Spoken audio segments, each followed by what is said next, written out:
Igwe kene kwenu munu. Aisi ko bosi nketa mana na inama. Aisi kan konye chiri ya zelo diko oside iya bukwa Islamist 24. Ka aisi wene utero nya bozi olunje gine ubu anuru akwụkwọ. Basta maka ebe feneme na obodo no n'ime ya. Anumburo bana zona n'Igbo. Dika aisi na bombo ne utero nya bozi ka babaro ke na atụsị ya kone litu ụmụnna ndị n'ebe dị iche iche aka ana ka we na amali feneme na obodo no n'ime ya. Alright, I about to this is according to the Biafran activist. Also, quote: UN, AU, US, House of Congress in shock. All things Nnamdi Kanu predicted has come to pass. Listen to the audio. Igese bife, get drop orai if you channel dinkege. UN, only gente, all the sanction US Congress may approve to Nigerian government. If any na mazi Nnamdi Kanu na-etimkpu o mechago geya body ajimakia webia, you will be shocked. Yes, you will be shocked if you are not on this audio. All right, over to you, sir. I am Wilfred Chikbana, but not appear here as the bishop, the Catholic Bishop of Makurdi Diocese, the capital of Benue State in Nigeria. I am the shepherd of one of the 4 dioceses, Catholic dioceses in Benue. We have others, Anglican, Methodist, and Pentecostals, which such as the Benue State has a population of about 6.1 million people, 2 million of whom are those under my care as the bishop of the diocese.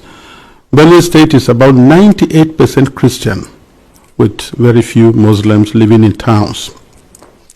Nigeria and eventually my diocese and the state of Benue have become in recent years one of the most dangerous and insecure places for Christians. Christians and Muslims are nearly evenly divided among Nigeria's large population of over 200 million persons.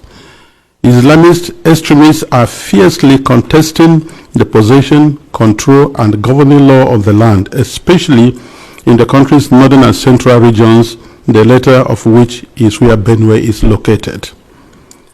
There are constant ethnic, political, and religious conflicts over land and allegiance. Constitutionally, we are a secularist country, but our unity has been fragile. Political and religious actions and even public speech have been carefully managed to avoid accusations of religious bias and political tensions. Today, the clear influence of Islamist extremists has changed the traditional social dynamics of tribe, ethnicity, religion, and the social status in Nigeria. Because just recently, at the beginning of the Ramadan fast, 12 states in northern Nigeria have declared closed schools so that they attend to this. And you can imagine which other country in the world does that. Saudi Arabia is not doing it. Afghanistan is not doing it. Baghdad is not doing it, but then Nigeria is practicing. What kind of Islam are they practicing? 12 states, and not only Muslims are living in these places. What happens to the educational program or curriculum of the country? But this is what we are going through every day in Nigeria. A long-term Islamic agenda to homogenize the population has been implemented over several presidencies through a strategy to reduce and eventually eliminate the Christian identity of half of the population.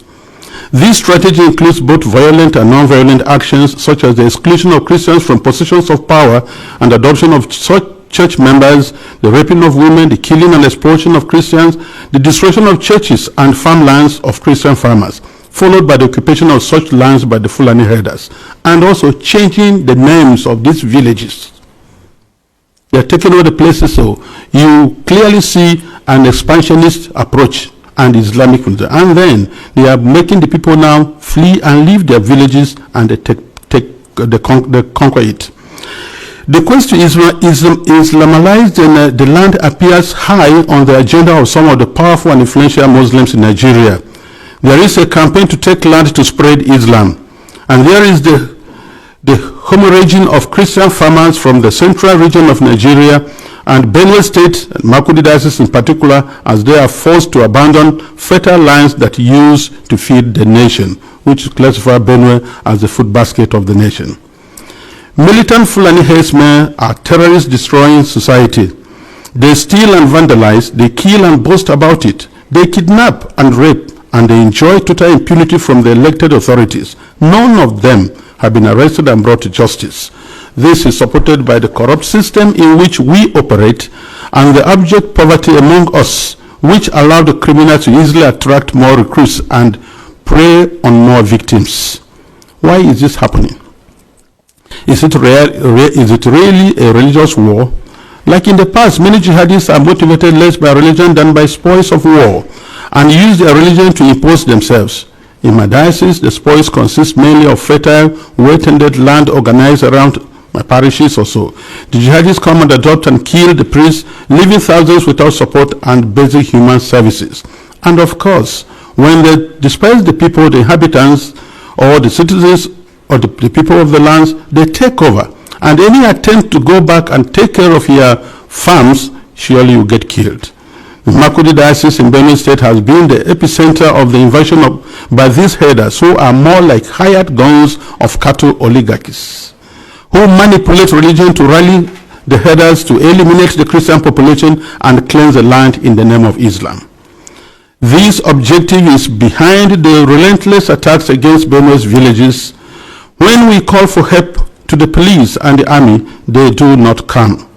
At the end of 2024, several villages were warned by the attackers of the upcoming violence, and the leaders called the police for defense ahead of time, but they did not come, and the Christian massacres, almost customary, took place, killing hundreds in Plateau and Benue, with the worst massacre claiming 47 people. The militant also burned down the 8 Catholic churches of St. Mary's Parish in the Diocese of Boko, which in Benue State, as well as the parish house, clinics, schools, and other houses. The militant Fulani herdsmen bear on defenseless villagers without consequences. They follow orders to conquer, kill, and occupy. They attack even those who have managed to escape into our IDP camps. Thereby, they have no place to run to. And it is unfortunate that the police system in Nigeria, orders have to come from above. And such that once there's a call, and they say they have never responded. And by the time they arrive, these people have left, and the people are now living in the pool of their blood. What I have recounted above is happening not only in Benue State. I believe our experience in Benue is symptomatic of what is happening elsewhere in large parts of Nigeria. The experience of the Nigerian Christians today can be summed up as that of a church under Islamist extermination. It is frightening to live there. Apart from the violent campaigns and attacks against Christian villages, there are now attempts by the Islamic Council of Nigeria and various Islamic groups to impose Sharia law on the Christian populations. Already, 12 states in the north of Nigeria are under this sectarian religious law, and attempts to extend the same to the south of Nigeria, which they have started. This month, governors in the north decided abruptly to close all schools and education institutions during the months of Ramadan, leaving millions of students without learning opportunity for 5 weeks. We live in fear because at any point it can be our turn to be killed, but to remain silent is to die twice. So, I have chosen to speak. I speak on behalf of the millions who are in the camps. In Benue State, in Makudi Diocese alone, in my diocese, I have about 9 camps. 9.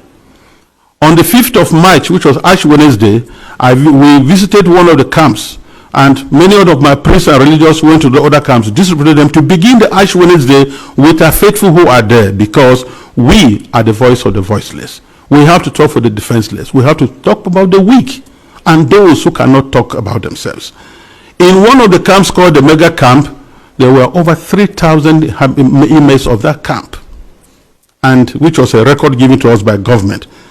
I speak on behalf of them and those children who have no husband, who have no father, and even their own voice is taken away by the politicians who promise to help them but have become the willing tools of the jihadists because they are talking politically correct statements, looking for next elections to come.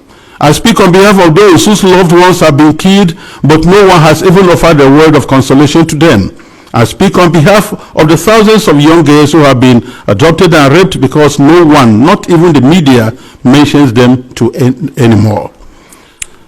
Foremost, I speak on behalf of my flock who are unable to worship freely and unable to return to their ancestral farms and homes because that land has been ruthlessly taken from them by the armed herdsmen. And where they say they want to live in peace with the natives, if you must farm, you have to pay tax to hire the land which belongs to you. That is slavery, to say the least about it. As prosperous Nigeria is in the African continent, and I tell you, if there's outbreak of war in Nigeria, no country around us, Chad, Niger, Ghana, Guinea, Togo, no country can contain the population that will flee to these places. No country can be able to house over 5 million refugees. It's not possible because of that. And if 1 million refugees run to Chad and Niger, they'll collapse that country because there'll be no plan to take care of them. So we have to be very careful. Today, I urge you all to use every means within your mandate to start developing a strong and good relationship with Nigeria, where you know that when you speak of human dignity, you are also speaking of the same God-given right you believe is unalienable. Consider that Nigeria can be your ally, but it cannot be one where half the population is in the process of being murderously eliminated. Work with us, the churches, and other Nigerians of goodwill.